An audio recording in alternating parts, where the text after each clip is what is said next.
What is going on, everybody? And thank you for tuning in to the very first episode and my debut episode of Frankie the Yankee Show.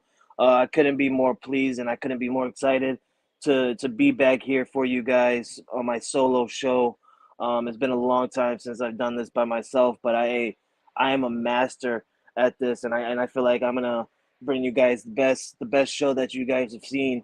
Um, and I just want to give you guys a quick reminder that this isn't just about, just about the Yankees. Yes, the show is named after, Frankie the Yankee and everything like that. But it's my show. It's a baseball show. So some point throughout the week, we will be having some guests come on. We'll be talking about different teams, such as tomorrow. My very first guest on this show is going to be none other than my boy Jay McLovin, where he'll be coming in and we'll be talking about the Houston Astros and what they're doing and what they can do to be better, or or what they need to do to be better. But for right now, we're gonna break down on how terrible the Yankees have been playing as of late. I mean, this is a team that literally started off at the start of the season behind the Tampa Bay Rays, and they went down in last place at one point, moved right back up in the rankings to second, and now they find themselves back in last place again. Um, it's not a really good season for the Yankees, and I do blame some of it on injuries, but the main point that I blame it on is the hitting. As you guys know, before the All Star break, the Yankees did let go of their previous hitting coach, and then bringing in Sean Casey as the current hitting coach actually turned it around a little bit. The Yankees have been getting more hits after the All Star break. They having trouble scoring runs, but I do believe that the Yankees will get better. It's still 2 more months left of baseball before we start thinking and then looking at the playoff pictures and everything like that. The Yankees right now, they find themselves 2 games behind in the wild card position, behind Tampa Bay, or not, I'm sorry, but yes, behind Tampa Bay, the Houston Astros, the Toronto Blue Jays, and the Boston Red Sox. Right now, they are tied 53 and 47 with the Boston Red Sox in the AL East and also in the wild card race. But like I said, they find themselves 2 games behind Toronto for that last wild card spot, and a lot of interesting games coming up for the New York Yankees. As you guys know, this past weekend we swept the Kansas City Royals. Something for me not to get truly excited for. It's the Kansas City Royals. Everybody's expected to beat the Royals. This is a team that's literally the first major league team this year to reach 70 losses before anybody else. I believe their record is like 20 something and then 73. I think it's like 27 and 73, something like that. So that just goes to show you how bad and terrible the Kansas City Royals are. But for right now, the Yankees currently, like I said, they're 53 and 47. They're last in their AL East division, tied actually with the Red Sox for that spot. They have been 4 and 6 in their last 10 games. And like I just said, they've recently just swept the Kansas City Royals, but before that, they themselves, the New York Yankees, got swept by the Los Angeles Angels, which upsetted me really, really bad, because the Angels are a team where, the Yankees should have been expected to at least take 2 games out of that series. This is a team that's missing Mike Trout. Basically, the only person that's hitting for the Angels is Shohei Ohtani, which we will get to Shohei Ohtani in just a little bit. Um, but this is a team that the Yankees should have beaten at least 2 times. And then coming out of the All Star break, we faced off against the Colorado Rockies, one of the worst teams in the NL, if not the worst team in the National League. So for the fact that you know you come out of the All Star break and you lose 2 out of 3 against the Colorado Rockies, that's not a good start. And then you go and you get swept by the Angels.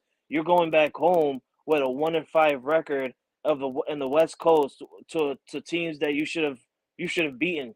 You should have came back to New York with at least 3 wins. 3 wins at least, maybe even 4. You should come back with 4, because you should have won 2 against the Angels, and you should have swept the Colorado Rockies. But because of the Yankees hitting and scoring and stuff like that, I would have given Colorado at least 1 game to beat us in. But it's just mind blowing to what the Yankees have been doing as of late. Um, they are 31 and 23 at home with a record of 22 and 24 on the road.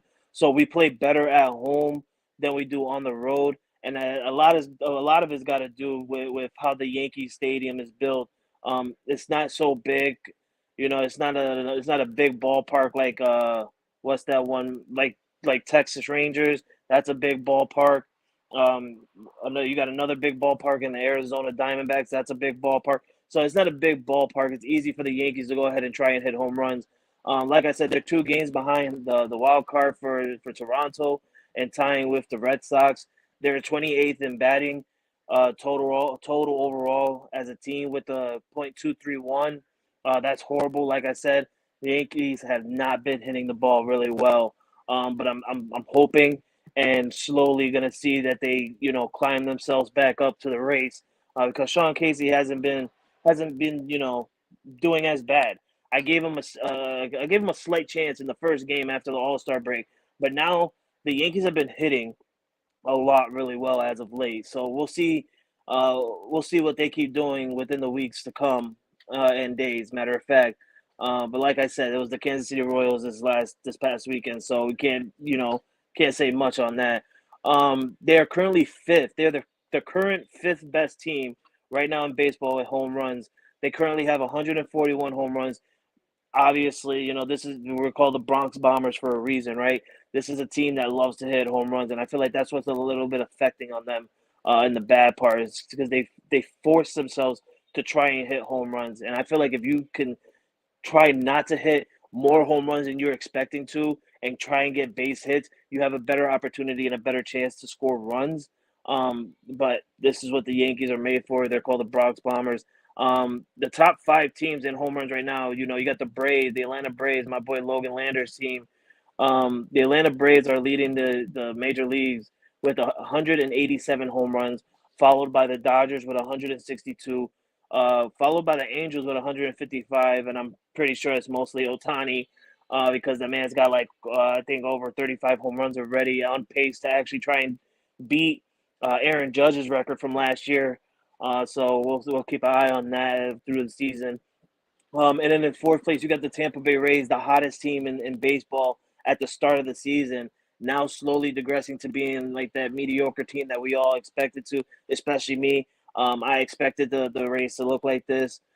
They currently have 149 home runs, followed by the Yankees at 141. Right now, the Yankees are 19th in RBIs with 422. They're 29th in hits with a 7.7 or yeah, they have 20 they're 29th in total hits with 758. That's horrible. Horrible. All right? Horrible. And like I said in the beginning, this is a team that's been having trouble hitting the ball lately. They're 22nd in stolen base with 60. I'm not surprised about that. The Yankees aren't known for stealing bases. I feel like most of those stolen bases are coming from the young stars, such as Oswaldo Cabrera, Oswald Peraza, Anthony Volpe, Harrison Bader. All of those players are fast players getting stolen bases, including Greg Allen, um, recently traded from the Boston Red Sox to the New York Yankees for some minor league pitching. Speaking of pitching, let's get to pitching. The Yankees right now are 13th best in pitching with 50 in wins. Not I'm sorry, in wins. They're the 15th or 13th best team in wins with 53 total wins in the starting rotation. They do currently have the best bullpen ERA right now with 3.21.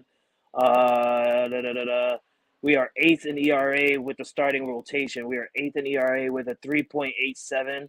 10th in saves with only 29 saves.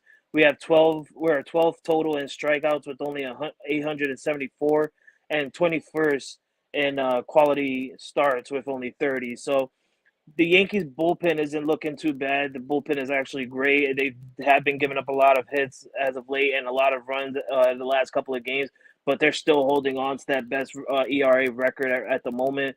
And I'm hoping that they keep that going because the one thing the Yankees never had is actually a good, solid bullpen, and we're actually doing really good on that one. We're better at hitting than we were with pitching. Now this year it's like a vice versa. We're better at pitching than we are with hitting. But the starting rotation wise, we're actually doing great. We're doing phenomenal. I love what they're doing.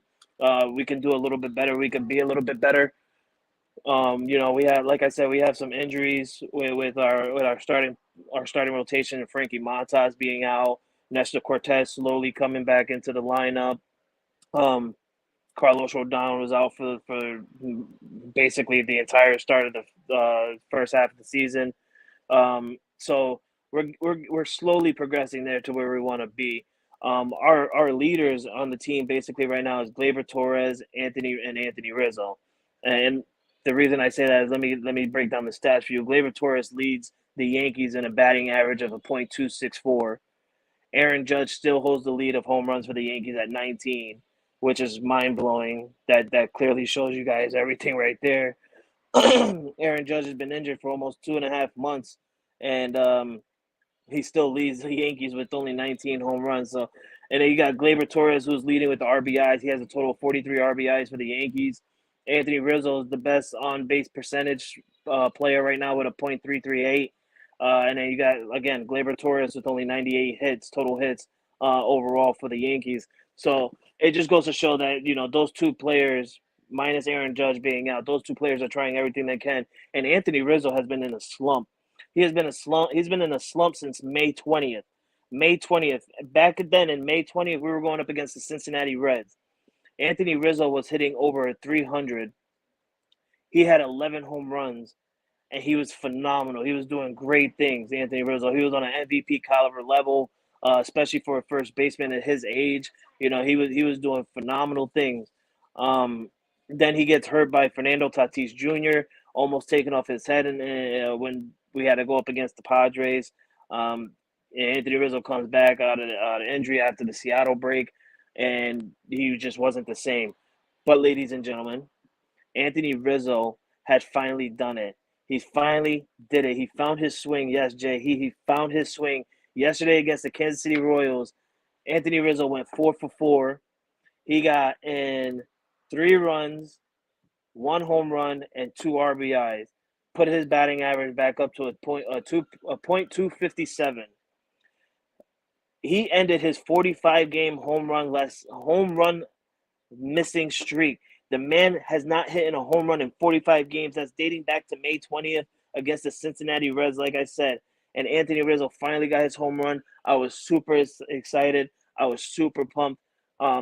He was one swing away from hitting a cycle, but Anthony Rizzo being a slow man, he doesn't run really quickly. He's not a fast guy. The only thing he needed for that cycle was a triple, and once I seen that, I knew right away that he wasn't going to get the triple. Anthony Rizzo is not a big fast runner type of guy, but I'm glad and I'm grateful to see that he got his swing back in him. He felt good. He was smiling. He was laughing. He had the silent treatment after the home run. That's something that the Yankees do for certain players.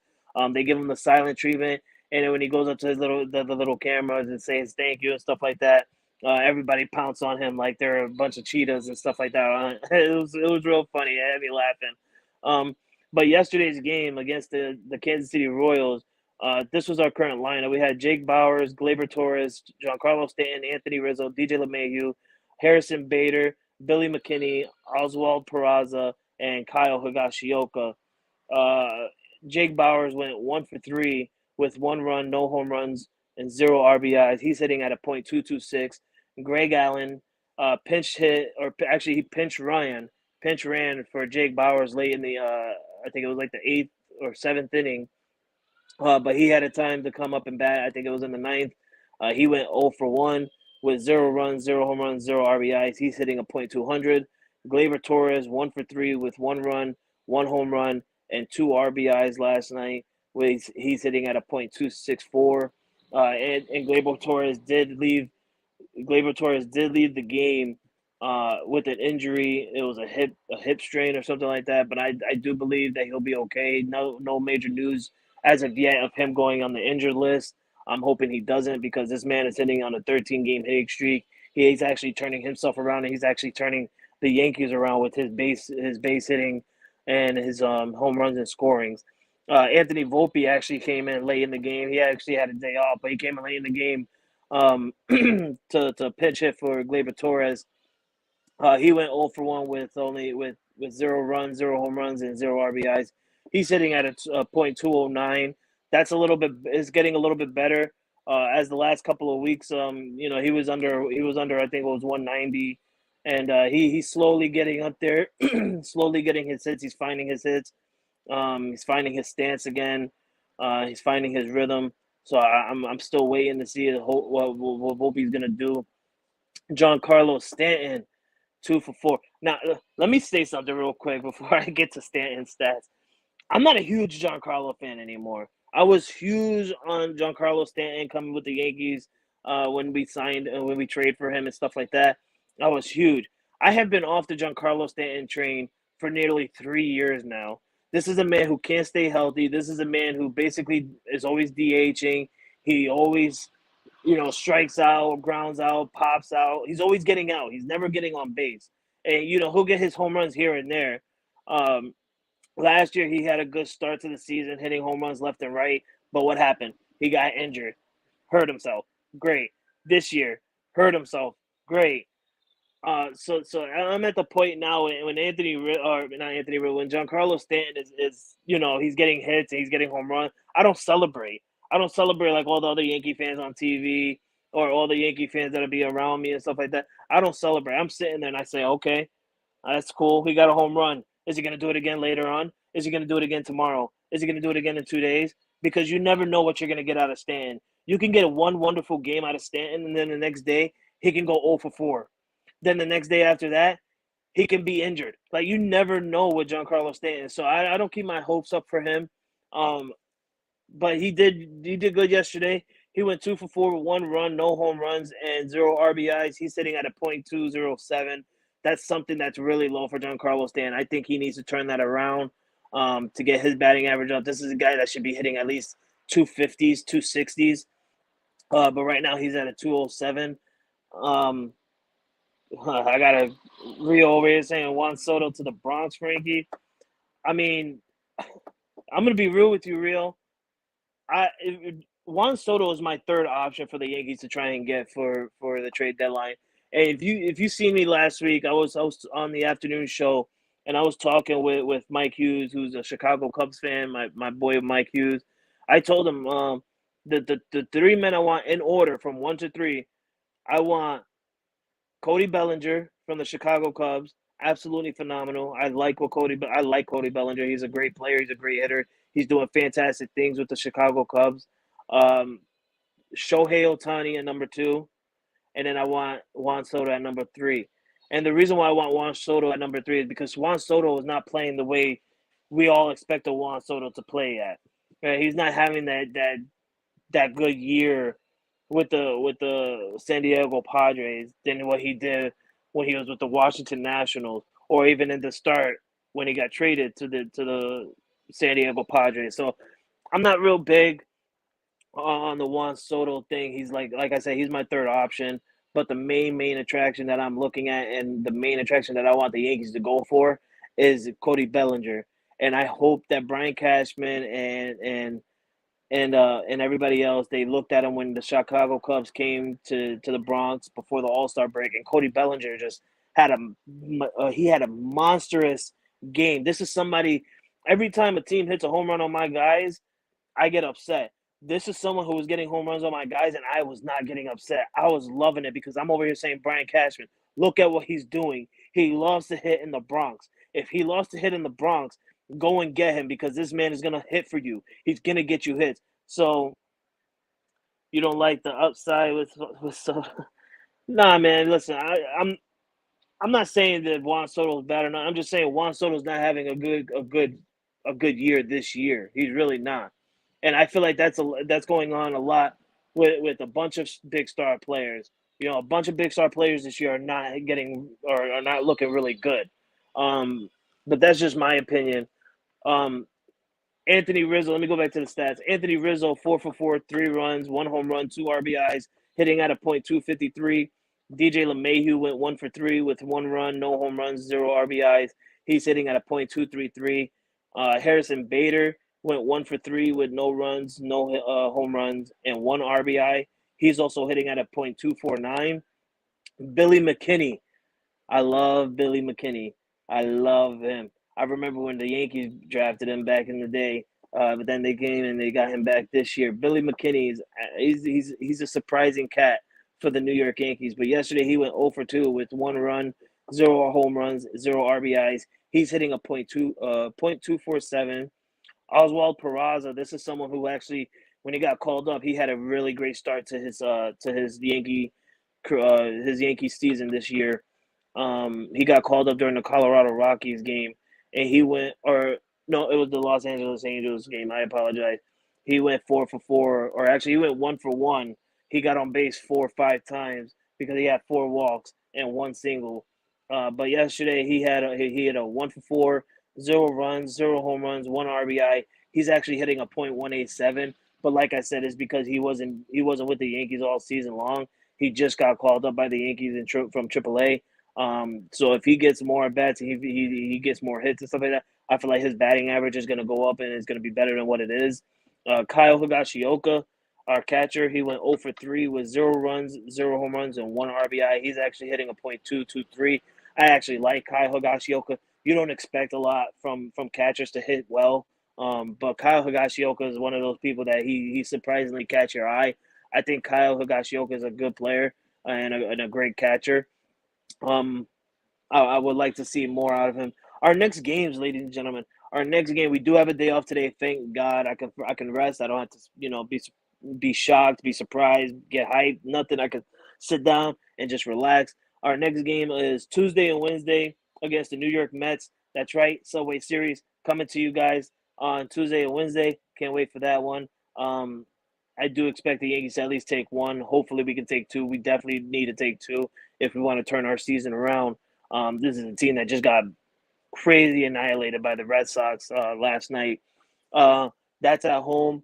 And then this weekend coming up, Friday, Saturday, and Sunday, we are away on the road going to Baltimore. One of the most important games right now is against Baltimore. They are leading my division right now, even over the Tampa Bay Rays. This is a surprise team with a low payroll. Let me say that again, a low payroll. They're not even over at 200. I don't even think they're over at 170. I think they're so low that nobody expected them to be where they're at. And this is something that Mike Hughes said to me. We had a discussion saying who should win Manager of the Year for baseball, and I'm thinking the Texas Rangers. But now Baltimore Orioles are catching my eye because, like Mike said, this is a team full of young studs, young prospects. They all came up and they wanted to, they're showing out, and that's what the good thing about it is you always want to give young prospects that opportunity because they are down there. They're fighting to get up into the major leagues to do what they love to do, and they love to play the sport. And if you give them that opportunity to come up there and play, they're going to play their hearts out for you. And I feel like that's what they're doing with Baltimore right now. Those young studs are playing their heart out for the Baltimore Orioles. This all happened since Trey Mancini got traded last year to the Houston Astros. And if you followed us on Unscripted, we talked about that last year, that, this was going to be a turning point coming this year, that Baltimore was going to be better than what they were last year. So this is the most important series to me this weekend. And then after that, we got the Tampa Bay Rays. So those two series right there, Baltimore and the Tampa Bay Rays, those are two important series for the Yankees to try and get some wins out of and get back into that wild card race. And that's also home.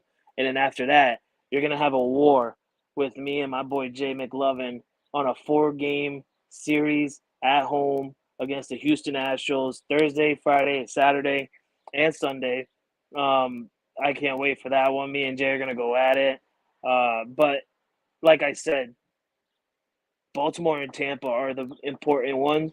But now thinking about it and now looking at the standings in the wild card race and everything like that, even the Astros are important for us as well. So the Mets, I feel like we can beat the Mets, but the most important series for the Yankees are those next three after the Mets: Baltimore, Tampa, and Houston. If the Yankees want to get into the wild card race, so the Yankees need to win at least what?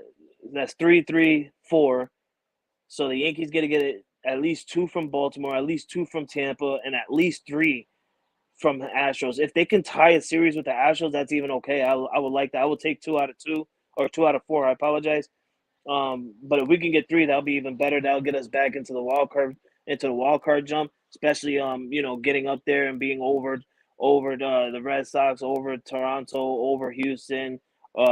Possibly if we can get all these wins, we can possibly tie with Tampa. but that's a huge if. But that will definitely get us back into wildcard race if we can get some wins out of there. Currently for the injured list on the Yankees, I wrote it down.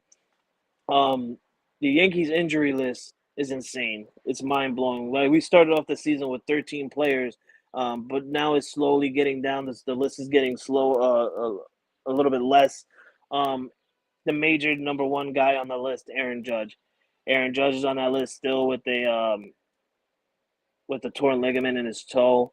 He is coming back soon. He did have simulated batting practices yesterday with Jonathan Loizaga, who's also on the injured list, and that was his simulation batting or his simulation pitching was against Aaron Judge. But no timetable soon for Aaron Judge's return, but he is coming soon. He's getting on the right track. Just seeing him in that batter's box, taking some swings, hitting the ball, placing his foot down, his foot the right way, so that way he doesn't injure it anymore or anything like that.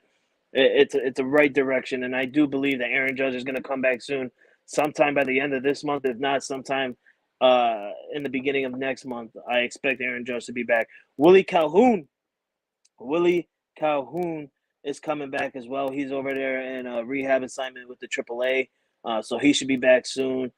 Who's going back down? It's probably going to be Oswald, Oswald Peraza. He's probably going to go back down. Lou Trevino. Lou Trevino is out for the season with a Tommy John surgery. Lewis Gill also out for the season with a Tommy John surgery. And Scott Efros is out with Tommy John surgery. So all these are all bullpen pitchers except for Lewis Gill. Lewis Gill is a starting pitcher, but the other two, they're bullpen pitchers, and they're both getting Tommy John surgery. So I'm not even looking at them this year for a return. I'm looking for them next year. Hopefully they come back next year and they be better. Frankie Montas. People like to call him Frankie the Yankee, but he's truly not Frankie the Yankee. I'm Frankie the Yankee. He could be my stepson if he like, but he's also out for the season. He's been injured. There's been speculation that he might come back if the Yankees make the postseason, or even try and come back at the end of September. But at this point, what's the point at this very point? There's no point. If I'm you, just sit out, bro. Just sit out, get your arm better, and worry about coming back next year and playing better next year, because your start as a Yankee was absolutely horrible. And I understand you just came from Oakland, blah blah blah. Oakland is trash. We all know that. But still, you're wearing pinstripes. You got the NY on your damn jersey. Okay? When you're a Yankee, you got to turn your shit around. You can't play like you were with Oakland, all right? So sit down, relax, rest your arm, come back next year, come back on fire, be better than what you are. Injury list continues with Jonathan Loizaga, no timetable on his return. But like I said a little while ago, he was out there on the mound yesterday with doing simulated pitches to Aaron Judge, who's also doing simulated battings. So they were going up against each other, which was actually good. Nestor Cortez, he's coming back soon. He actually had a game yesterday with AAA. I think he did like 2 innings, 4 hits, 1 run, and or actually it was 2 hits, 1 run, and 4 strikeouts in 2 innings. So Nestor Cortez is slowly coming back, and he should be back soon. With Nestor Cortez coming back, I do believe it's either going to be Clark Smith or Domingo Germán that's going to be going either to the bullpen or going down. Most likely going to be Clark Smith because, Domingo Germán had that perfect game, so I don't think Aaron Boone's going to take him out. Ryan Weber, he has no timetable for his return, but he is slowly coming back as well. I don't expect him to come back at this point. And Josh Donaldson is out for the season. They are saying they didn't officially say he's out for the season, but I think he's out for the season. And even Josh Donaldson himself said that he possibly is going to be out for the season. So I'm not a really big fan of Josh Donaldson this year. He was absolutely horrible. He was trash. He was his batting average was literally worse than Giancarlo Stanton, worse than Peraza's. It was actually an all-time low for him and one of his worst seasons in his career. This is the guy who was a 2015 MVP. So I don't know what's going on with Josh Donaldson. I think this is going to be his final year as a Yankee, um, most definitely.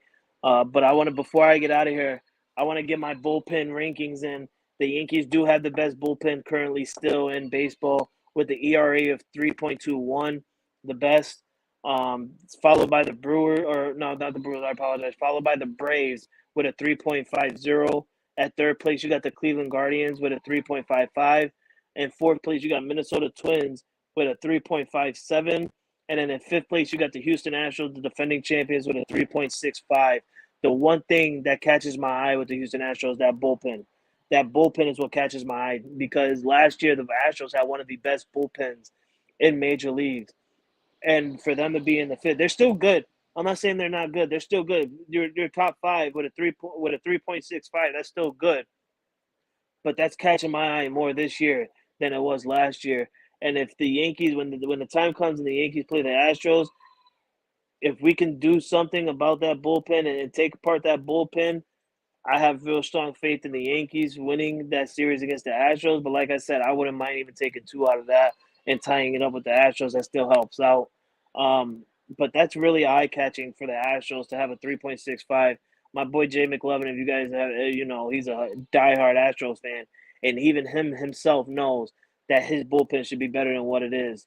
Um, so that's a lot to look after and a lot to look for. So like I said, guys. Tuesday and Wednesday we're going up against the Mets. I'll be talking more about that tomorrow. You could catch me back here tomorrow on Frankie the Yankee show. I will be having my boy Jay McLovin here, and we'll be talking a little bit of the Yankees Mets Subway Series. We'll be talking about some Astros, and we'll be talking about Shohei Ohtani. I knew I was going to talk about Shohei Ohtani today, but we don't. I don't really have that much time left. But we'll talk about Shohei Ohtani tomorrow. I promise you guys I'll be live at noon to 1 p.m. Eastern time. This time I came live at 12:30. I apologize. But we will be live at noon tomorrow till 1 p.m. Eastern time, and we'll talk some Shohei Ohtani. We'll talk some Astros. We'll talk some Yankees Subway Series against the Mets. And yeah, so catch me live tomorrow with Jay McLovin, 12 p.m. Eastern time to 1 p.m. Eastern time. I want to thank everybody for tuning in to the debut show of Frankie the Yankee. I couldn't thank you so much. Thank you guys for commenting. Thank you guys for liking. Thank you guys for sharing. And catch you tomorrow. Let's go, Yankees.